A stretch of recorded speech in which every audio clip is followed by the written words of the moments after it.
once again. E aí, rapaziada, mais um aulão com o tio Dani. Galerinha, hoje, tá?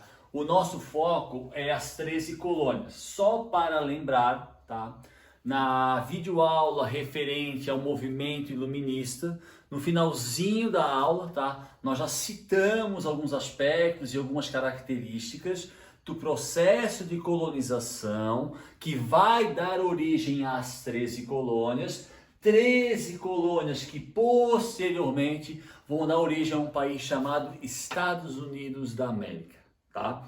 Galerinha, essa foto aqui, inclusive, tá? Essa foto de entrada foi a imagem que eu utilizei ali no finalzinho da videoaula sobre o iluminismo, que no final a gente já começou a fazer algumas referências às 13 colônias, tá? Então aqui, pessoal, nós temos em laranja as colônias do sul, em amarelo as colônias do centro e em verde as colônias do norte, tá? Pessoal, antes da gente começar realmente o assunto de uma forma um pouco mais aprofundada, tá? As colônias do centro, que estão na cor amarela, economicamente falando, politicamente falando, socialmente falando e climaticamente falando, essas colônias do centro, elas são muito semelhantes às colônias do norte. Então, toda vez, pessoal, que eu falar aspectos e características referentes às colônias do norte, essas características e esses aspectos também vão servir para as colônias do centro, não para as colônias do sul. Perfeito? As colônias do sul, na questão econômica, por isso são muito diferentes das colônias do centro e principalmente das colônias do norte, tá? Pessoal, o que a gente vai agora analisar são os fatores que acabaram colaborando com o surgimento das 13 colônias. Os fatores que acabaram colaborando com o povoamento dos Estados Unidos. Beleza? Então, pessoal, fatores, tá? Como eu falei na aula passada, tá? No finalzinho da aula referente ao iluminismo, ali na Inglaterra, principalmente após o século XV, professor, por que século XV? Aliás, pessoal, principalmente após o século XVI. Por que, professor, século XVI? Pessoal, a gente não pode esquecer que ali no século XVI, a partir do ano de 1517, foi deflagrada na Europa a Reforma Protestante, aquele movimento empreendido por Martinho Lutero na região que hoje seria o território da Alemanha. A Reforma Protestante vai dar origem às primeiras religiões cristãs não católicas da Europa, religião luterana, a anglicana e a religião calvinista. A Reforma Protestante, o surgimento de outras religiões cristãs, mas não católicas, também, infelizmente, pessoal, deu origem a uma série de conflitos, em muitos casos, extremamente violentos.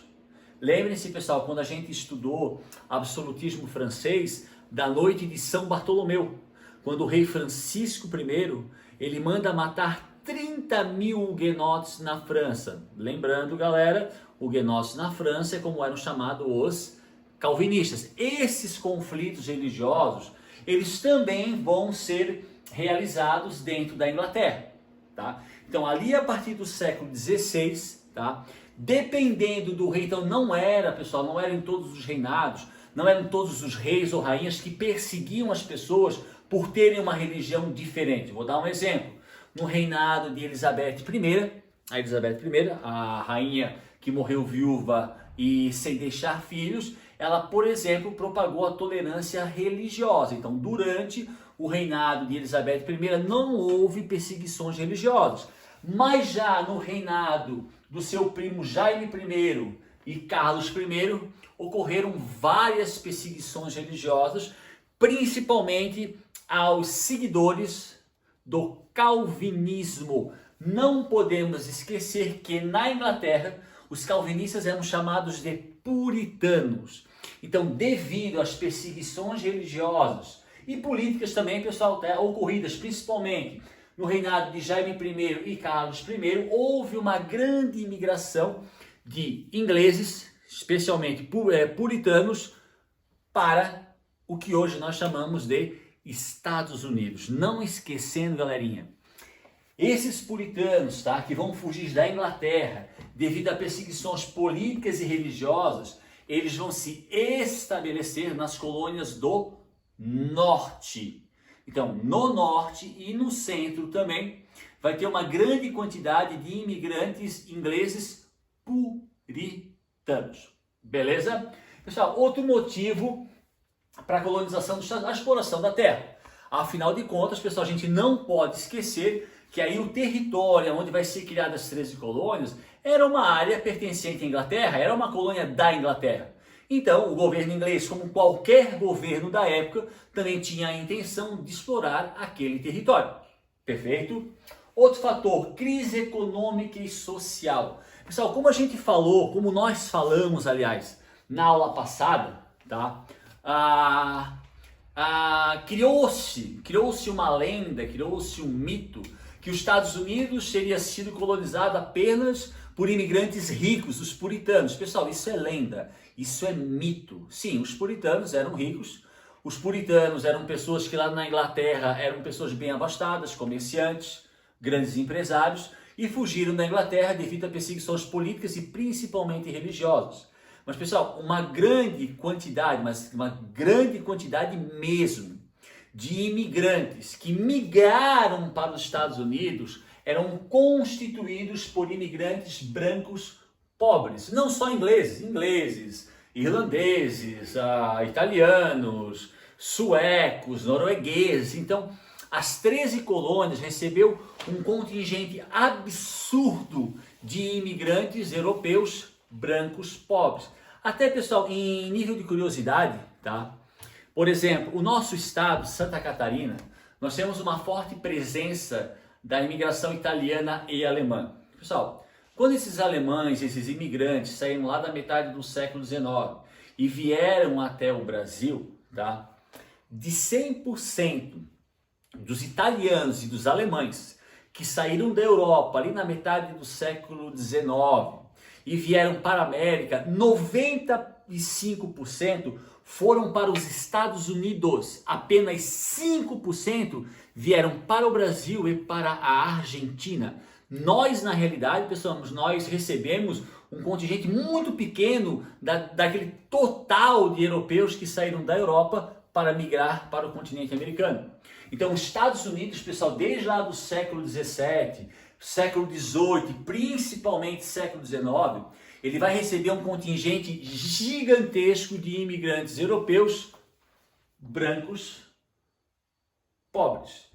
Essas pessoas vão sair da Europa por quê, professor? Crise econômica, guerras de unificação que a gente já estudou na Itália e na Alemanha, epidemias, condições climáticas adversas para a agricultura. Pessoal, os fatores econômico, social e político são vários.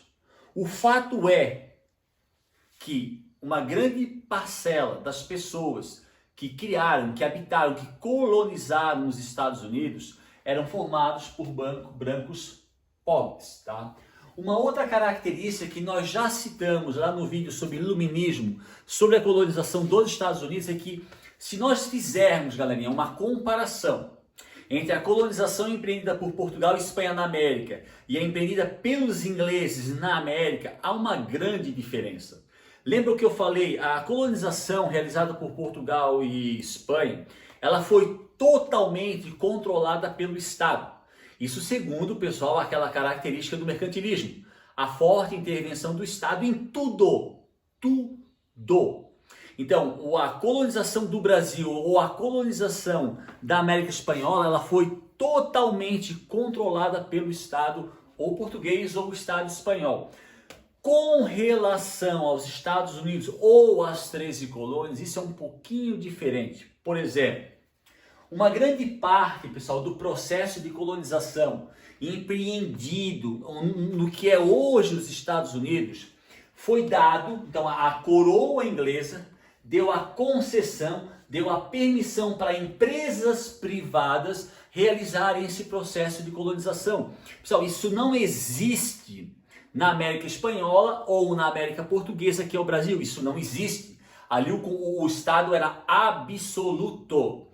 Com relação às 13 colônias, com relação aos Estados Unidos, isso é um pouco diferente. Claro que a coroa inglesa, ela mantinha um certo controle, mas nada comparado ao que fizeram Portugal e Espanha no continente americano. Até porque a coroa inglesa, em vários momentos desse processo de colonização, ela dá a concessão a empresas privadas que trouxeram milhares e milhares e milhares e milhares de imigrantes europeus para o que é hoje os Estados Unidos. E isso aqui é uma característica marcante que diferencia o processo de colonização da América com relação a espanhóis e portugueses. Beleza, galera? Então esse aqui seria, né, pessoal, um dos 4 fatores. Se a gente for pesquisar mais a fundo, pessoal, vão existir outros fatores, mas esses seriam os 4 principais fatores que vão colaborar com a colonização dos Estados Unidos e com a criação das 13 colônias. Lembrando, a primeira colônia, pessoal, criada nos Estados Unidos é a colônia da Virgínia. Virgínia, que era uma colônia que pertencia às colônias do Sul. Então, a Virgínia é a primeira colônia criada dentro dos Estados Unidos e ela foi criada durante o reinado de Elizabeth I, uma grande mulher. Se vocês duvidam, estudem a história dela. Vamos falar agora, pessoal, de características sobre as colônias do Norte. Pessoal, aqui vocês vão observar maior autonomia com relação à metrópole. Por que as colônias do Norte tinham uma maior autonomia com relação à Inglaterra? Por que a Inglaterra não interferia no processo político e econômico das colônias do Norte? É simples, pessoal. Geograficamente falando, climaticamente falando, as colônias do Norte, elas tinham um clima muito frio. Tá, tinha um verão, mas o calor era um período muito breve. O outono, principalmente o inverno e a primavera, eram estações muito frias. O que significa isso? Pessoal, se a gente pensar, professor, qual é o clima da Inglaterra? A Inglaterra também tem um verão bem breve, tá? Só que o clima lá predominante é um clima frio. O que significa isso? Geograficamente falando, pessoal, climaticamente falando, as colônias do Norte eram muito parecidas com a Inglaterra. O que significa isso? Os produtos que eram produzidos, ou as mercadorias que eram produzidas nas colônias do Norte, os produtos de origem agrícola que eram cultivados e produzidos nas colônias do Norte eram produzidos na Inglaterra. Então, o que o Norte fazia, a Inglaterra também fazia. Dessa forma, como que comercialmente as colônias do Norte aqui ainda não interessavam a Inglaterra, as colônias do Norte usufruíram de uma maior autonomia com relação à metrópole. Tanto que as colônias do Norte, então a gente não pode esquecer uma coisa, as 13 colônias não são um país. Cada colônia, das 13 colônias, cada colônia, uma é independente da outra, cada uma tem o seu próprio governo, as suas próprias leis, a sua própria... Elas até podem ser parceiras comerciais, mas cada uma funciona de forma autônoma com relação à outra, tá? 13 colônias não é um país, os Estados Unidos só vai ser um país após o processo de independência, beleza? Então, por exemplo, o Norte, pessoal, devido ao seu clima, tá? Ele usufruía de uma autonomia maior com relação à Inglaterra. Isso colaborou no que tange a política para que as colônias do Norte fossem comandadas por assembleias coloniais. Tipo, colônia da Nova Inglaterra. Nova Inglaterra, pessoal, era uma colônia do Norte. Então, quem é que mandava na colônia do Norte? Era a Inglaterra. Então, mas a Inglaterra, pessoal, por não ter um interesse econômico no Norte, ela não interferia no Norte. Então a colônia da Nova Inglaterra, quem legislava, quem criava as leis, quem executava as leis, era uma assembleia colonial normalmente formada por comerciantes e burgueses, aliás, comerciantes e latifundiários. Então as colônias do Norte, pessoal, durante muito tempo, elas se acostumaram a se autogovernarem através de assembleias escolhidas através do voto e normalmente formadas por comerciantes ou latifundiários. Por que isso acontecia? Foi o que eu falei antes, porque as colônias do norte tinham uma grande autonomia com relação à coroa inglesa, à metrópole. Comercialmente, pessoal, do que sobrevivia o norte? A pesca, tá? A pecuária, a agricultura, pessoal, devido ao seu... Eu não posso afirmar, pessoal, que não existia agricultura. Seria um erro da minha parte. Havia uma agricultura. Mas por que a agricultura do norte ela não era tão próspera como a do sul? Devido ao clima extremamente frio, tá? Mas o norte se destacava na pesca, na pecuária e já entre o século XVII e principalmente o século XVIII, o norte já havia dado início a um singelo, tímido, mas um processo de industrialização. Pessoal, não estou dizendo que o norte se tornou uma região industrializada como a Inglaterra, não. Mas já no século XVII e século XVIII, em função dessa grande autonomia, o norte já havia dado o primeiro passo para a deflagração de um processo de industrialização. Não é à toa, meus queridos, que durante muito long time, o norte foi a região mais rica dos Estados Unidos, mesmo após a independência, mesmo após a Primeira Guerra Mundial e mesmo após a Segunda Guerra Mundial. Por que foi, professor? Porque hoje, pessoal, o estado mais rico dos Estados Unidos é o estado da Califórnia, e o estado da Califórnia está localizado na costa oeste, banhada pelo Oceano Pacífico. Mas isso agora, meus queridos, é uma outra história, tá?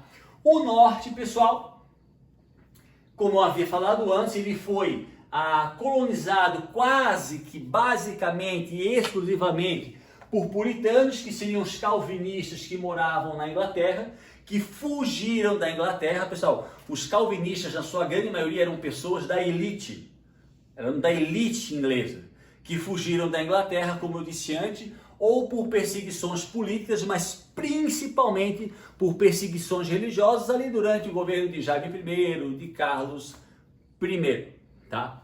Um detalhe bem importante, pessoal, existe essa figura aqui, ó. Provavelmente, pessoal, vocês já viram essa figura em algum local. Se vocês têm o hábito de comer barra de cereal, se vocês têm o hábito de comer, como é que se chama? Aveia? Farinha de... Pessoal, existe a marca Quaker. Com certeza, vocês já viram esse slogan, essa marca em algum lugar. Pessoal, essa figura, o nome Quaker, tá? Quaker é o nome de uma... Não é, pessoal, são calvinistas, mas são dissidentes. Seriam calvinistas mais radicais, calvinistas mais fundamentalistas. Eram calvinistas que se separaram dos calvinistas originais e criaram um calvinismo mais fundamentalista. Perfeito? E uma boa parte, pessoal, dos colonos, dos imigrantes que colonizaram o norte dos Estados Unidos eram os Quaker. Isso aqui. Tá? E a gente não pode esquecer, né? Quando nós estudamos a Reforma Protestante, lembra qual era a base ideológica ou a base de pensamento do calvinismo? O calvinismo propalava que a riqueza, o acúmulo de dinheiro através do trabalho honesto nos aproxima de Deus. Então, esses puritanos, inclusive os Quaker, que seriam um puritano um pouco mais fundamentalista, colonizaram a região norte dos Estados Unidos e foram responsáveis pela criação das colônias do norte. Inclusive, pessoal, quando essas pessoas fugiam da Inglaterra para os Estados Unidos, o pensamento deles, pessoal, não era ficar aqui de forma provisória. Não, era fixar residência, constituir família. morar, ter filhos, ter netos, ter bisnetos. Pensando nisso, pensando na prosperidade das colônias do norte, para que houvesse prosperidade, meus queridos, era necessário a produção, a formação de mão de obra qualificada. Mas, professor, o que é mão de obra qualificada? Professor, engenheiros, arquitetos, médicos, biólogos, isso é mão de obra qualificada. E aonde, em qualquer país, onde nós formamos mão de obra qualificada? Dentro de universidades. Então, os puritanos que colonizaram, que formaram as colônias do norte, no ano de 1636, isso aqui, pessoal, é uma foto de uma parte, obviamente, pessoal, que é uma universidade imensa, da Universidade de Harvard.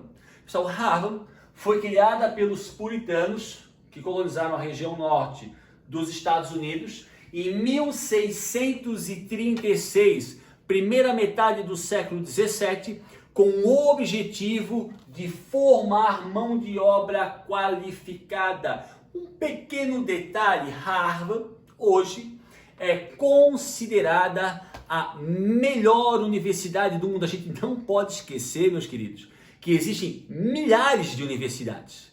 Se a gente for contabilizar todas as universidades que existem no mundo, meu Deus, Harvard é a primeira. Não é pública, pessoal, é uma universidade particular, mas é a primeira universidade dos Estados Unidos, é a melhor universidade do mundo hoje e foi criada pelos puritanos na região norte em 1636 com a intenção de formar mão de obra especializada. Isso, pessoal, é um dos fatores que colaborou de forma estrondosa com o desenvolvimento das colônias do norte. Por isso que o norte, não que ele não seja desenvolvido hoje, pessoal, o norte ainda é muito rico, é muito desenvolvido, mas atualmente o estado mais rico dos Estados Unidos é a Califórnia, localizada na costa oeste. Beleza? Agora, pessoal, I'm sorry, esqueci de falar só uma coisinha. Pessoal, com relação à mão de obra, tá? As pessoas que trabalhavam, que exerciam algum tipo de trabalho, a mão de obra predominante, não quer dizer que era única, mas a mão de obra predominante nas colônias do norte é a mão de obra assalariada. Pessoas que recebiam dinheiro em troca do seu trabalho. Então, automaticamente, o giro de capital ou capital de giro no norte dos Estados Unidos ou no norte das três colônias era muito grande, porque a mão de obra predominante era a mão de obra assalariada. Mão de obra predominante, pessoal, quer dizer que eles usavam outro tipo de mão de obra. Qual professor? Qual professor? A mão de obra escrava. Só que não era a mão de obra predominante. A mão de obra predominante e majoritária é a mão de obra assalariada. Mas isso não quer dizer que o norte não utilizasse também a mão de obra escrava do negro africano. Perfeito? Agora vocês vão me perguntar, professor, então eles não usavam mão de obra escrava africana porque eles eram bonzinhos. Pessoal, quando a gente estuda história, essa coisa de a verdade, é bom, é mal, tudo é muito relativo. Tudo depende muito do ponto de vista e dos documentos que falam sobre aquele acontecimento. Por exemplo, uma característica bem peculiar e bem importante ali das 13 colônias, principalmente das colônias do norte, foi a realização do comércio triangular.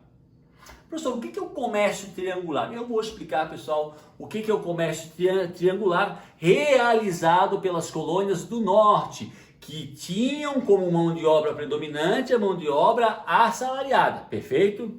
Pessoal, as colônias do norte, elas compravam de colônias inglesas ou holandesas, aqui no Caribe, a cana-de-açúcar, o melaço tirado da cana-de-açúcar.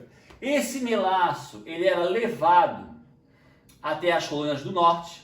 O melaço era transformado em rum. Rum, pessoal, seria tipo uma cachaça, muito parecido com uma vodka ou com uma cachaça, tá?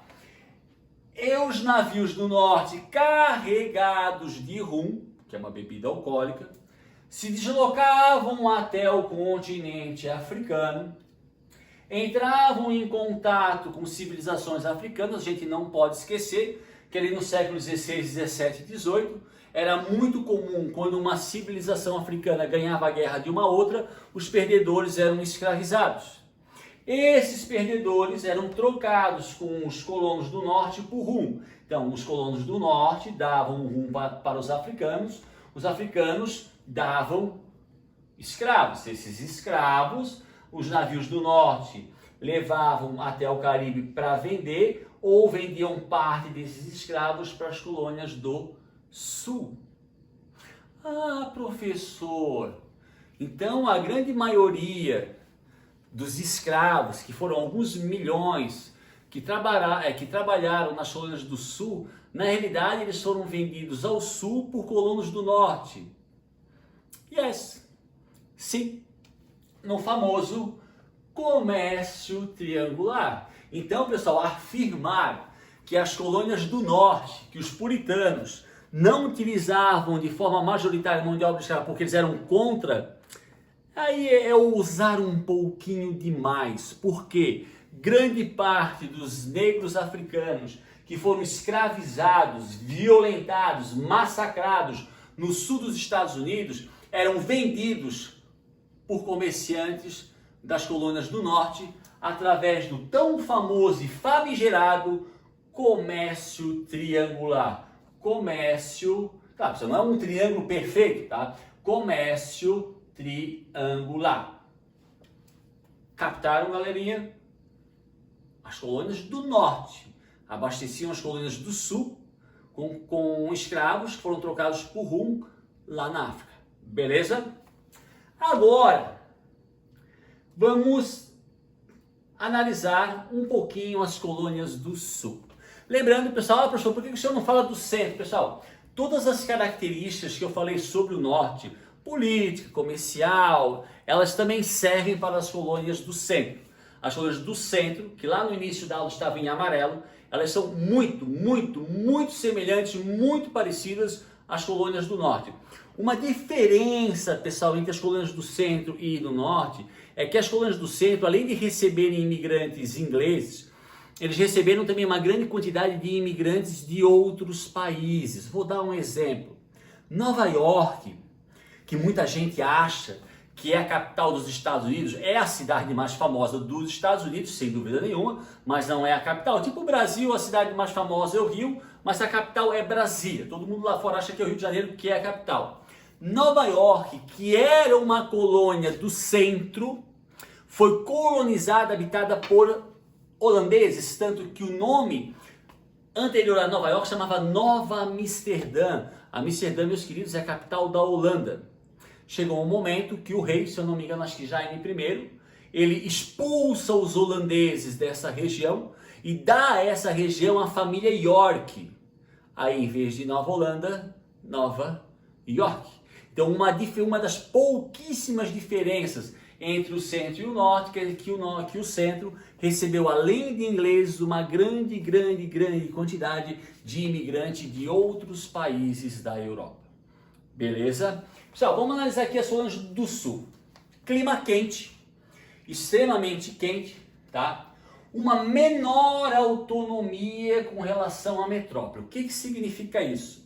Pessoal, não interessa se é a colônia do sul, do norte ou do centro. Se nós compararmos o controle exercido pela Inglaterra nas três colônias com a Espanha e Portugal, aqui na América, não tem comparação, tá? Quando a gente compara as colônias, a autonomia das colônias do sul para o norte, ela é menor. Mas se nós compararmos a autonomia do sul com relação à metrópole, com o Brasil, Argentina e Uruguai, cara, a autonomia deles é total.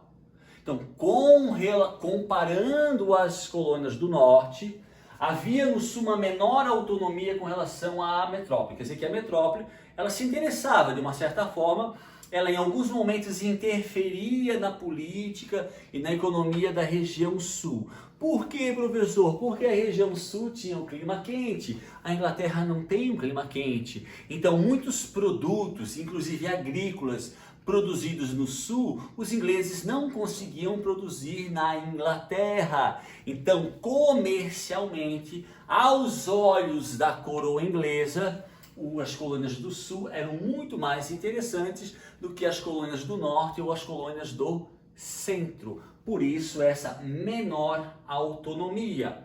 Uma característica, pessoal, que existia no sul e que é aí sim parecida com a América Espanhola e o Brasil, é o plantation. O plantation. Professor, o que é plantation? Pessoal, nossa aula anterior, plantation.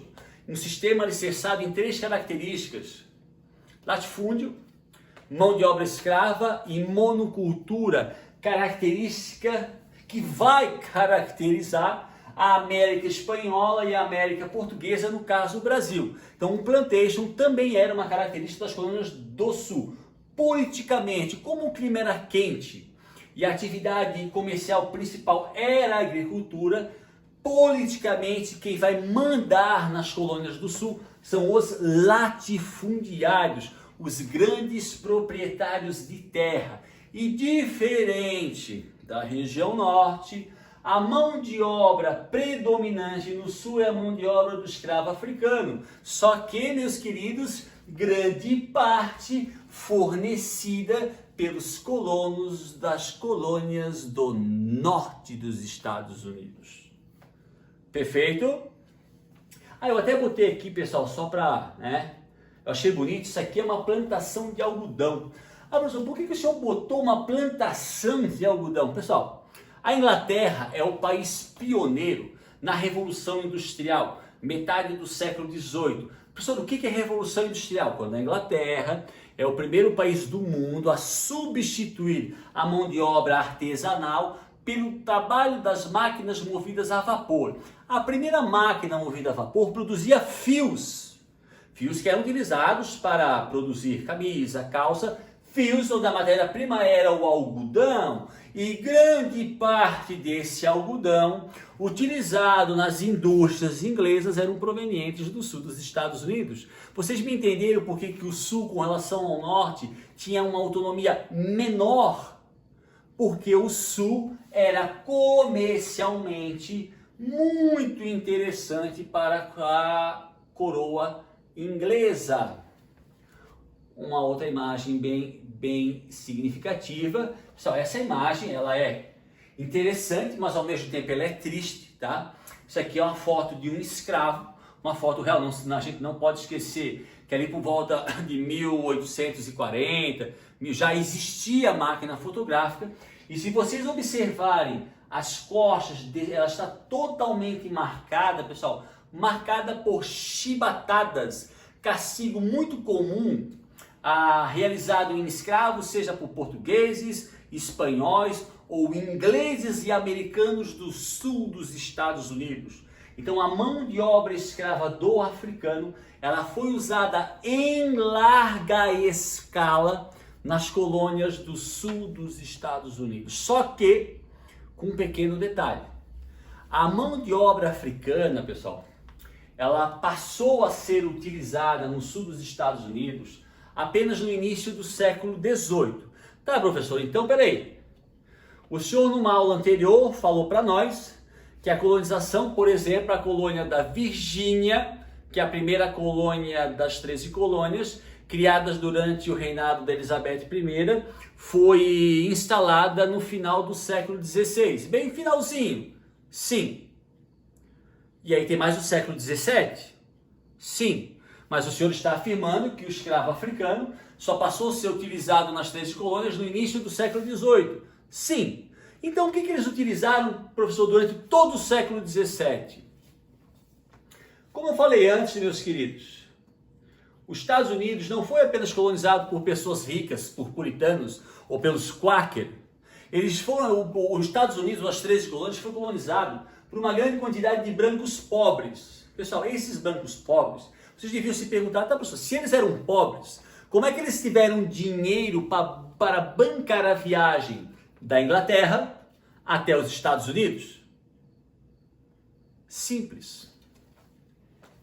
Antes da utilização, pessoal, ali no início do século XVIII, do escravo africano, principalmente na região sul dos Estados Unidos, como ainda não havia a presença do negro africano, e nos Estados Unidos, os americanos ou os ingleses, a princípio, não se interessaram em escravizar os índios, isto é, os nativos americanos. Eles optaram pelo extermínio, pelo genocídio.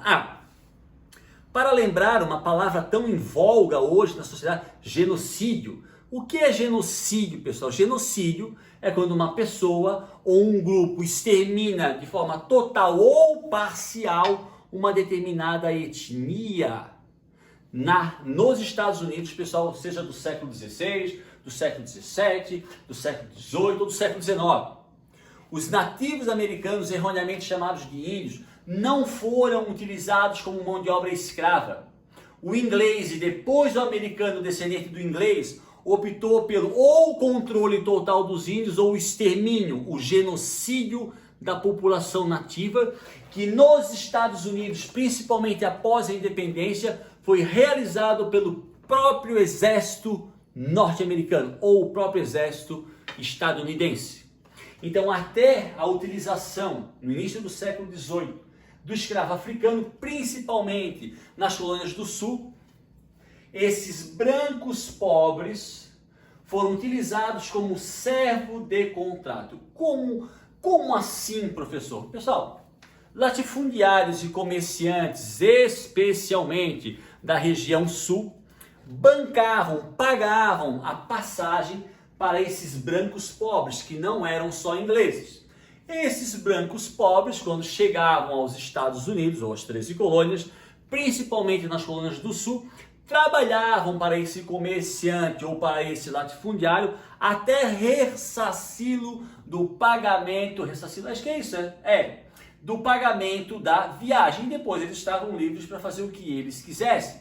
Essa mão de obra, essa forma de trabalho, chamada de servo de contrato, foi usada até ali o início do século XVIII, quando ela é substituída, especialmente nas regiões sul das 13 colônias, pela mão de obra do escravo africano, fornecido na sua grande maioria através do comércio triangular por colonos da região norte. Então, pessoal, a gente percebe aqui, a diferença estrondosa, a diferença política, a diferença econômica, a diferença social entre as colônias do sul e as colônias do norte. Pessoal, eu já falei no vídeo passado, mas vou enfatizar novamente. Essas diferenças de cunho social, político e econômico entre o norte e o sul, com o passar do tempo, elas não vão diminuindo, elas vão aumentando. Principalmente após a independência, depois com a expansão do território americano da costa leste para a costa oeste, essa diferença vai aumentar mais ainda, e essa diferença que surge lá no início das 13 colônias entre o sul e o norte, vai provocar em 1861 a Guerra de Secessão, ou Guerra Civil Americana, que vai perdurar até o ano de 1865, vai destruir muitas cidades, principalmente do sul dos Estados Unidos, e vai provocar a morte de aproximadamente 1 milhão de pessoas. Aonde eu quero chegar, que essa diferença que nós acabamos de citar entre as colônias do sul e as colônias do norte, futuramente vai ser a principal causa da deflagração de uma sangrenta e longa guerra chamada Guerra de Secessão ou Guerra Civil Americana entre o norte dos Estados Unidos contra o sul dos Estados Unidos. Mas isso agora, meus queridos, é uma outra história. Beleza? Então aqui, o algodão, o escravo. E agora, pessoal, depois que nós entendemos, nós compreendemos como é que ocorreu a formação dos Estados Unidos, socialmente falando, religiosamente falando, economicamente falando, politicamente falando, o norte, o sul, o centro. Nós vamos focar agora no processo de independência dos Estados Unidos. Então, essa imagem, ela é muito famosa.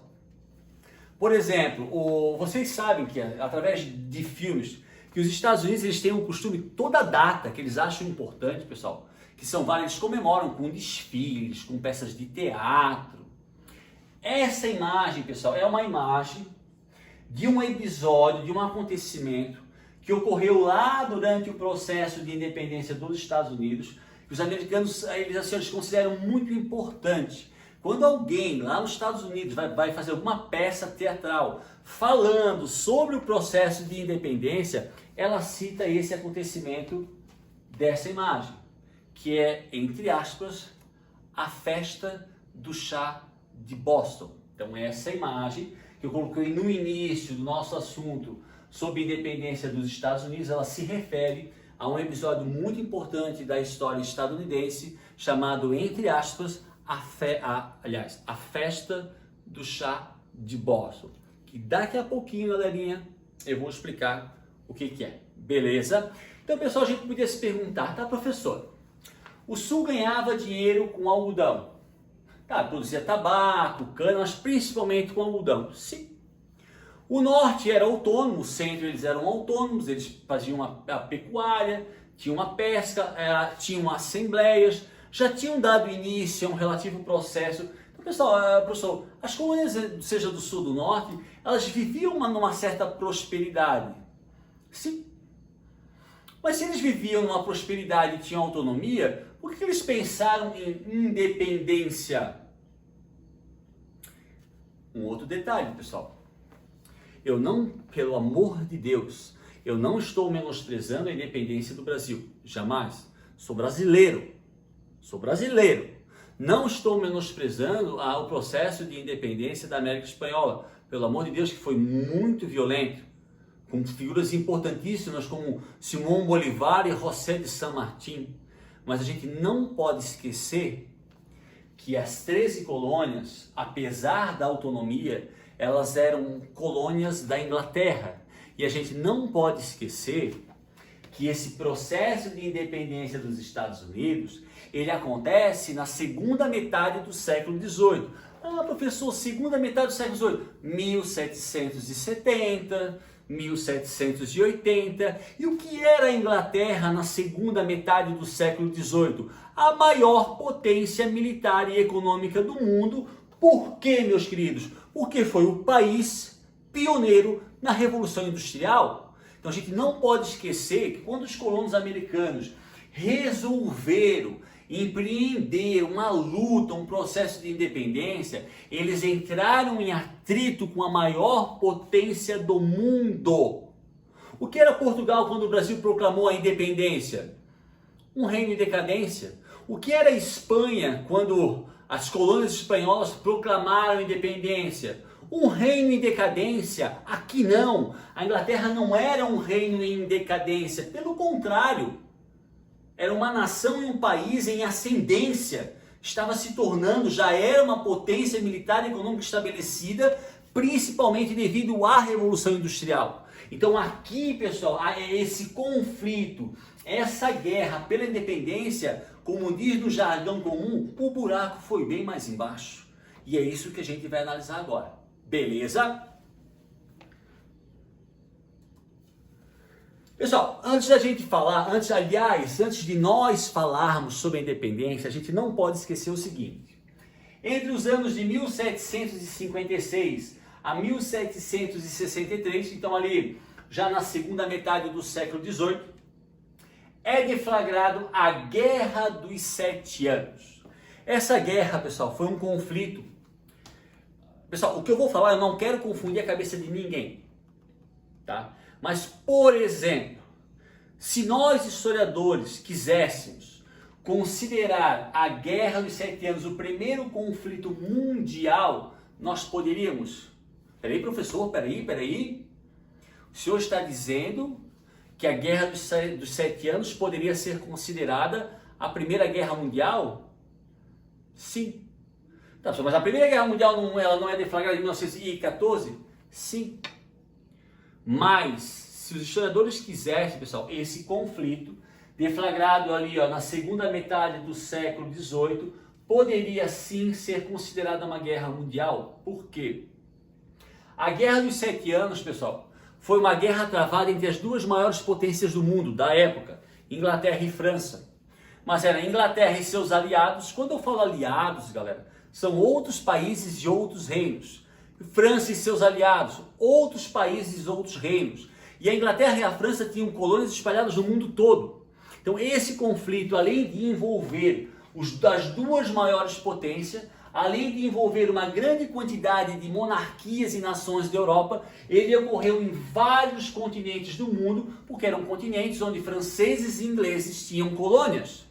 Então nós poderíamos sim considerar a Guerra dos 7 Anos uma Primeira Guerra Mundial, mas convencionou-se a não chamar assim. Então, para nós, pessoal, oficialmente, a Primeira Guerra Mundial é 1914 a 1918, beleza? E o resultado desse conflito tem relação direta com o processo de independência dos Estados Unidos. E é isso que a gente vai falar agora. Então, como eu falei, pessoal, Guerra dos 7 Anos, Inglaterra e seus aliados contra a França e seus aliados.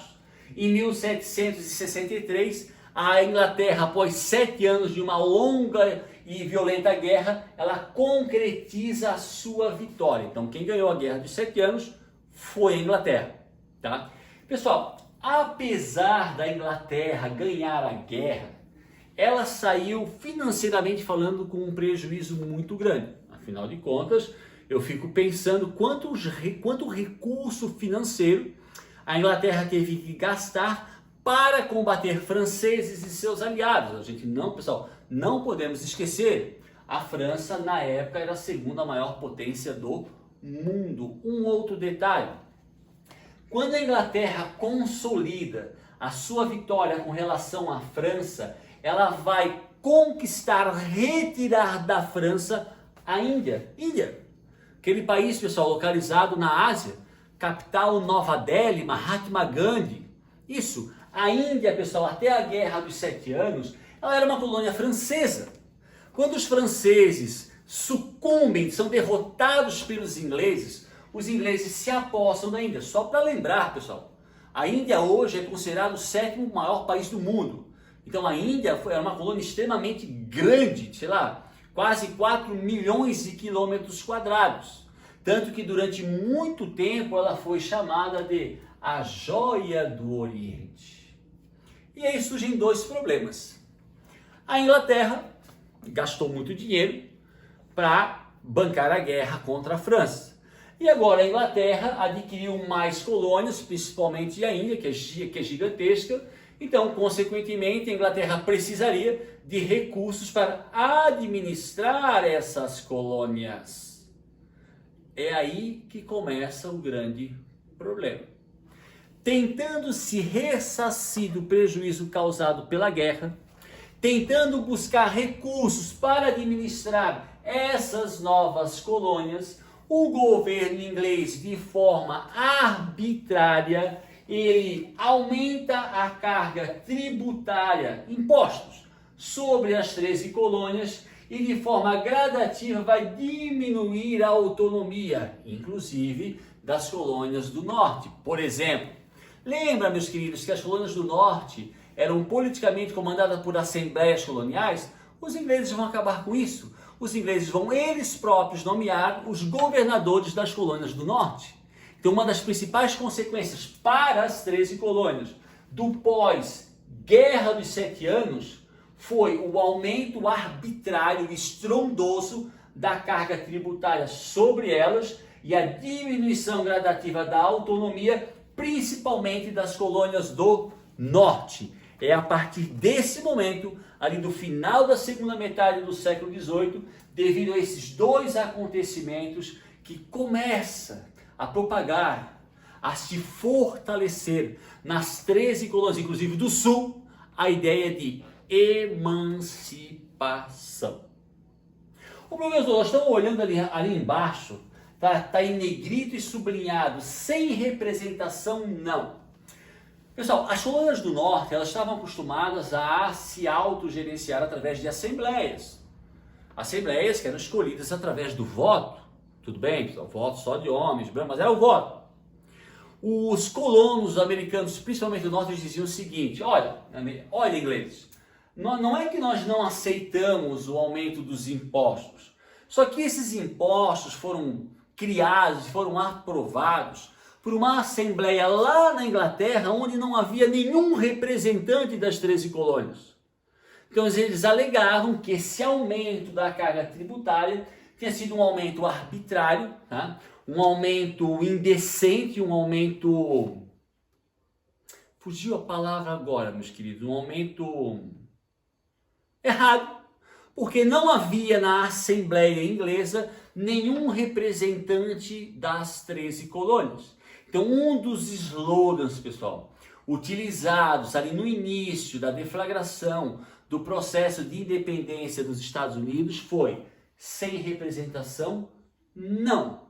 Enquanto não houver representação das colônias lá na Assembleia na Inglaterra, nós não aceitamos as leis criadas pelos ingleses. E aqui, pessoal, como diz o ditado, a porca começa a torcer o rabo. Estamos falando, pessoal, do governo inglês, estamos falando da Inglaterra, estamos falando na época da maior potência do mundo, hoje é a quarta, a Inglaterra ainda hoje é a quarta maior potência do mundo, tá? Essa carga tributária que foi criada pelos ingleses, ela vai atingir vários setores da sociedade das 13 colônias, principalmente do norte, e inclusive, pessoal, o comércio de chá. Vocês podem até achar que não, mas o chá é uma bebida... Não sei se ela ultrapassa o café, não sei, não posso afirmar isso, mas o chá ainda hoje é uma bebida extremamente consumida em muitos e muitos países do mundo, especialmente no Oriente Médio. Então o chá é um comércio ainda hoje muito lucrativo. Os colonos do norte, pessoal, eles produziam e comercializavam chá e tinham grandes lucros a partir do comércio do chá. O que a Inglaterra arbitrariamente fez? Ela tirou o comércio do chá da mão dos colonos americanos e deu o controle do comércio do chá a uma empresa privada inglesa. Pensa, galera, nós, eu e vocês, nós comercializamos chá e nós temos por mês $1 milhão de lucro. Então, por ano, nós temos 12 milhões de lucro. A cada 2 anos, 24 milhões. De repente, o governo inglês, de forma arbitrária, tira essa atividade comercial das nossas mãos e entrega para uma empresa inglesa. Então, nós, do nada, deixamos de ganhar 12 milhões de dólares por ano.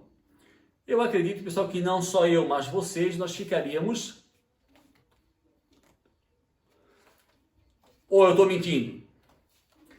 A festa, entre aspas, esqueci de botar as aspas, foi um episódio onde colonos americanos na região de Boston se vestiram de índios, que não são índios, pessoal, os colonos americanos se vestiram de índios, subiram em navios dessa empresa comercial, pegaram as caixas de chá e jogaram no mar. Uma forma de se manifestar contra essa arbitrariedade do governo inglês. Aqui, pessoal, o clima já começa a ficar extremamente tenso. Um outro episódio, pessoal, menos famoso, mas também importante, foi o massacre de Boston, quando uma manifestação de colonos americanos foi recebida a tiros por soldados do exército inglês. Então, a partir disso, pessoal, o clima nas 13 colônias, especialmente nas colônias do norte, se torna extremamente tenso e violento. Tanto que, após o massacre de Boston e a festa do chá de Boston, os ingleses vão lançar as leis intoleráveis. Pessoal, o que significa a palavra intolerável? É algo... não dá para tolerar. As leis intoleráveis, pessoal, dentre as medidas, eles fecharam o porto de Boston. O porto de Boston, pessoal, era um dos portos mais importantes das 13 colônias. As leis intoleráveis, elas tiraram completamente qualquer tipo de autonomia das 13 colônias. E é ali, nesse mesmo momento, que começa a Guerra de Independência dos Estados Unidos. Mas antes, meus queridos, após a implementação pelos ingleses das leis intoleráveis, é realizado em 1734 o primeiro Congresso da Filadélfia, também chamado Primeiro Congresso Continental. Fiquem ligados, se no Enem, no vestibular aparecer lá, Primeiro Congresso Continental, é a mesma coisa que Primeiro Congresso da Filadélfia. São duas denominações para o mesmo acontecimento. Esse primeiro congresso, pessoal, ele não declara independência. É um congresso onde os colonos queriam mostrar para os ingleses, tipo, os acontecimentos que estavam causando uma insatisfação. Olha, Inglaterra, isso não está legal, não está aqui, o povo está meio... Não houve uma declaração de independência. Os ingleses simplesmente, para o primeiro congresso, eles... Aí, quando ocorre, pessoal, o segundo congresso da Filadélfia, em 1775, o pau já estava fechando. O que significa isso? Os combates entre tropas de colonos americanos com tropas inglesas já havia começado a guerra pela independência, tanto que no segundo congresso da Filadélfia foi redigida a Declaração de Independência dos Estados Unidos, e os americanos se autoproclamaram independentes no dia 4 de julho de 1776. Um dia. Olhem no YouTube e assistam de que forma que os americanos comemoram esse acontecimento. A gente vai ficar com vergonha do nosso 7 de setembro. E não deveria. Então, para os americanos, pessoal, eles se tornaram independentes no dia 4 de julho de 76. Mas é óbvio, pessoal, uma coisa óbvia, que os ingleses não aceitaram essa independência, e a independência só vai realmente se concretizar após o final da guerra, em 1781. E principalmente após a assinatura do Tratado de Paris, de 1783, quando a Inglaterra aceita a independência dos Estados Unidos. Mas a data comemorativa que para os americanos aconteceu a independência é 4 de julho de 1776. Um outro detalhe bem importante, pessoal, que pouca gente sabe, tá? Isso aqui é uma foto, não sei se é original ou uma cópia. A Declaração de Independência dos Estados Unidos, ela é um documento escrito, sei lá, de 5 páginas ou 10, eu não sei, tá? Aonde Thomas Jefferson, George Washington, fugiu o nome de Jefferson Davis, não. Thomas Jefferson, George Washington, me fugiu o nome agora, mas eu vou lembrar.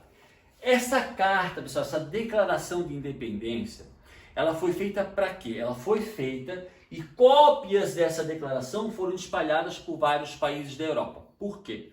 Nós temos que entender o seguinte: quando os Estados Unidos declara a independência da Inglaterra, ele está tentando se separar da maior potência militar e econômica do mundo. Um país, pessoal, que exercia no mundo e no continente europeu uma influência gigantesca, tipo hoje Estados Unidos. Então, o maior medo dos americanos era que, mesmo eles se tornando um país independente, que os países da Europa não aceitassem, não fizessem comércio com os Estados Unidos. Então, a declaração de independência é mais ou menos assim: olha, Áustria, olha, Alemanha, olha, Suécia, nós estamos nos tornando independente, por isso, mas nós respeitamos a rainha inglesa, o rei inglês, nós não temos nada contra as monarquias. Então eles dão uma justificativa, pessoal, para a independência, mas ao mesmo tempo dizem que respeitam as monarquias. Por quê? Porque era uma situação muito delicada. Eles estavam tentando se desvincular da maior potência do mundo, eles tinham medo muito grande que os outros países, com medo, não aceitassem a independência.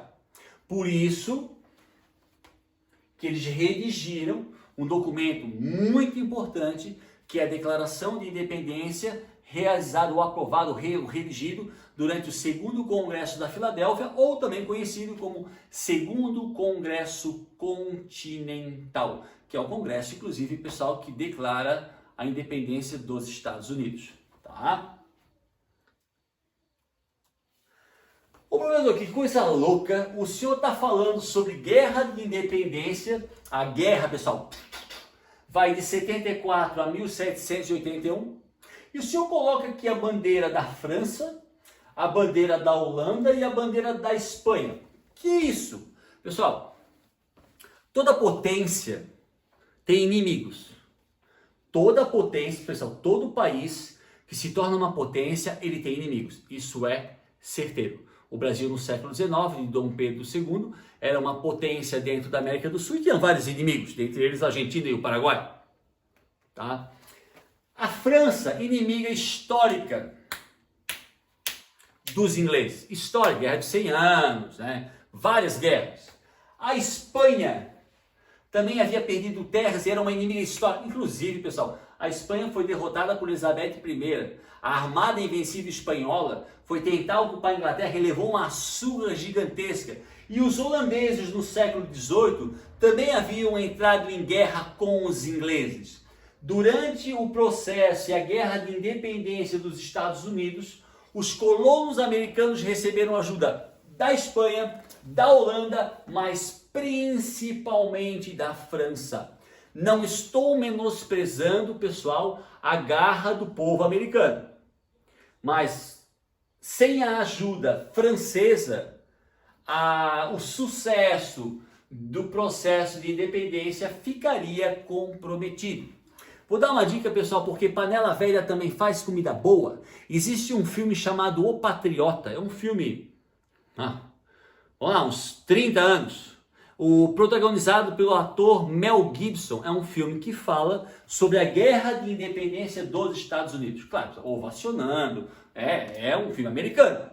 E nesse filme aparece nitidamente, pessoal, a ajuda francesa aos americanos. A ajuda francesa. Houve a holandesa e a espanhola, beleza, mas a ajuda francesa, ela foi primordial para o sucesso na independência dos Estados Unidos. A guerra, ela acaba em 1781 com a derrota dos ingleses, mas somente em 1783, com o Tratado de Paris, é que a Inglaterra reconhece a independência dos Estados Unidos e automaticamente, pessoal, outras nações da Europa passam a reconhecer a independência também dos Estados Unidos da América. Para finalizar nossa aula, eu quero só lembrar-lhes, meus queridos, que o processo de independência dos Estados Unidos não é um processo popular, não foi um movimento, até pode ter participação de negros, de índios, de pobres, não é popular. E foi um processo organizado, financiado e liderado pela elite branca, tanto que a Constituição promulgada nos Estados Unidos, a primeira e única de 1787, primeiro, não acabou com a abolição, não acabou com a escravatura. A escravidão nos Estados Unidos só acaba em 1865, após a Guerra de Secessão, uma guerra que vitimou quase 1 milhão de pessoas. Aos índios não foi concedido nenhum tipo de direito, pelo contrário, após a independência, os americanos iniciaram um processo genocida contra as populações indígenas que quase, por muito pouco, não matou todos. E as mulheres, inclusive brancas, ricas, não tiveram acesso a direitos, tipo voto. Só para ter uma ideia, as mulheres só vão ter direito ao voto, brancas, que as negras é depois, ao voto a partir de 1920. E se eu não me engano, as mulheres negras nos Estados Unidos, só a partir da década de 50 ou 60. Então isso é uma prova que o processo de independência dos Estados Unidos não foi um processo popular, organizado, financiado e liderado pela elite branca. Quem, professor?